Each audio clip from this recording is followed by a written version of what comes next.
माता दी भक्तजनों, कैसे हैं आप सभी पर माता रानी की कृपा बनी रहे। चलिए आज जानते हैं, सुनते हैं श्री राधा जी ने उद्धव को क्या ज्ञान उपदेश दिया था। क्यों दिया था राधा जी ने उद्धव को ज्ञान उपदेश।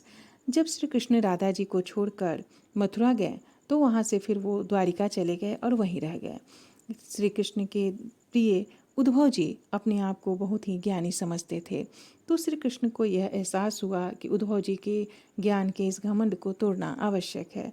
तब उन्होंने उद्धव जी को, राधा जी को और गोपियों को समझाने के लिए वृंदावन भेजा। उन्होंने उद्धव जी से कहा कि आप वहाँ जाएं और मेरे प्रेम में व्याकुल गोपियों को और राधा जी को समझाएं, उन्हें ज्ञान का उपदेश दें और बताएं कि ज्ञान क्या है। लेकिन जब उद्धव जी राधा जी के पास पहुँचे तब वो समझ गए कि जब भगवान से अतिशय प्रेम करता है तब भगवान अपने माया के पर्दे को हटाकर स्वयं को प्रकट कर देते हैं, और जीव जब संसार से प्रेम करता है तब वे अपनी माया से अपने को ढके रखते हैं। और यही बात भगवान श्री कृष्ण ने गीता में भी कही थी। तब श्री राधा जी का दर्शन करके उद्धव जी का अभिमान दूर हुआ और वह श्री राधा जी से मांगते हैं कि श्री कृष्ण का प्रेम दे दो, मेरा ज्ञान शुष्क है। अब उन्हें ज्ञान और प्रेम में अंतर समझ में आ गया था, उसका महत्व समझ में आ गया था, और इसी कारण से तब राधा जी ने उद्धव को ज्ञान उपदेश दिया था। तो चलिए जानते हैं कि श्री राधा जी ने उद्धव को क्या ज्ञान उपदेश दिए थे। श्री कृष्ण की भक्ति और उनकी दासता यानी कि शरणागति सभी वरदानों में उत्तम वरदान है, क्योंकि श्री कृष्ण की भक्ति 5 प्रकार की मुक्तियों सायुज्य, सालोक्य, सारूप्य, सामीप्य और कैवल्प से ही श्रेष्ठ है। और उनकी दासता ब्रह्मात्व, ब्रह्मा का पद, देवत्व, इंद्रत्व, इंद्र की पदवी और अमरत्व और सिद्धियों की प्राप्ति से भी बढ़कर है। समस्त पृथ्वी का ज्ञान, प्रदक्षिणा, सभी तीर्थों में स्नान, सभी देवताओं का पूजन, वेद पाठ, जप तप, दान, ब्राह्मण भोजन, माता पिता की भक्ति, गुरु सेवा, भयभीत की रक्षा करना आदि श्री कृष्ण की दासता की 16वीं कला की भी क्षमता नहीं कर सकते। जो कर्म कृष्णार्पण कर दिया जाता है और जिससे श्री कृष्ण की प्रसन्नता बढ़ती है वही सर्वोच्च है।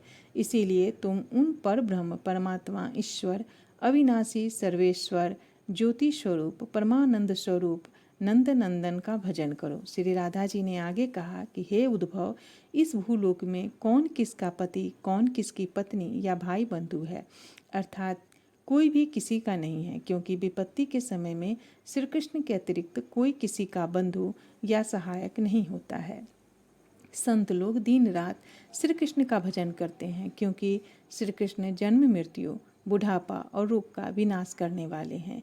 यही सर्व दुखदारी परमेश्वर है। भगवान श्री कृष्ण के चरण कमल की सेवाओं में, उनके गुणों के कीर्तन में, उनकी भक्ति, ध्यान और पूजा में मनुष्य का जो समय व्यतीत होता है उसी में जीवन का सारा मंगल और आनंद है। श्री कृष्ण का विस्मरण होने से ही हृदय में शोक, संताप और जीवन में विघ्न आते हैं। परमात्मा श्री कृष्ण का भजन ही काल पर विजय पाने का उपाय है। सूर्य सब प्राणियों की आयु को रात दिन के ब्याज से छिन्न करते रहते हैं, अर्थात सूर्योदय होने पर एक नया दिन होता है और मनुष्य की आयु का एक दिन कम हो जाता है। परंतु संतों और हरि भक्तों पर इसका कोई वश नहीं चलता। इस बात को समझाने के लिए श्री राधा जी ने हरि भक्तों का उदाहरण दिया था। ब्रह्मा के चारों मानस पुत्र शनक, सनंदन, सनातन और सनत कुमार को जो रात दिन श्री हरि के ध्यान में रहते हैं, इस कारण उनकी आयु सदा स्थिर रहती है। वे 5 वर्ष के शिशुओं की तरह सदा बाल रूप में ही रहते हैं और उसी रूप में वे 11 रुद्रों, 12 आदित्यों और ज्ञानियों के भी गुरु के गुरु हैं। वे दिगंबर हैं, परंतु श्री कृष्ण के ध्यान से पवित्र हो गए हैं। जो मनुष्य उनका स्मरण करते हैं उनके हृदय में भी हरि भक्ति उत्पन्न हो जाती है और वे श्री हरि के दास्य भक्ति के अधिकारी बन जाते हैं। मृकंडू ऋषि ने अल्पायु पुत्र मार्कंडेय ने श्री हरि की सेवा में 7 कल्पों तक की आयु प्राप्त की। बोटू, पंचसिक, लोमश और आसुरी मुनि ने समस्त कर्मों का त्याग कर श्री हरि के चरण कमलों में ध्यान और सेवा से 100 कल्पों की आयु प्राप्त की। परशुराम, हनुमान, बलि, व्यास, अश्वत्थामा, विभीषण, कृपाचार्य और जामवान ये सभी श्री हरि के ध्यान से चिरंजीवी हैं। श्री हरिदेव से द्वेष करने वाले दैत्यराज हिरण्यकशिपु के पुत्र प्रहलाद हरि भक्ति से चिरंजीवी हो गए।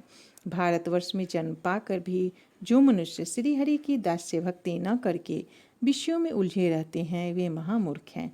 वे जानबूझकर अमृत का त्याग करके विष पान करते हैं।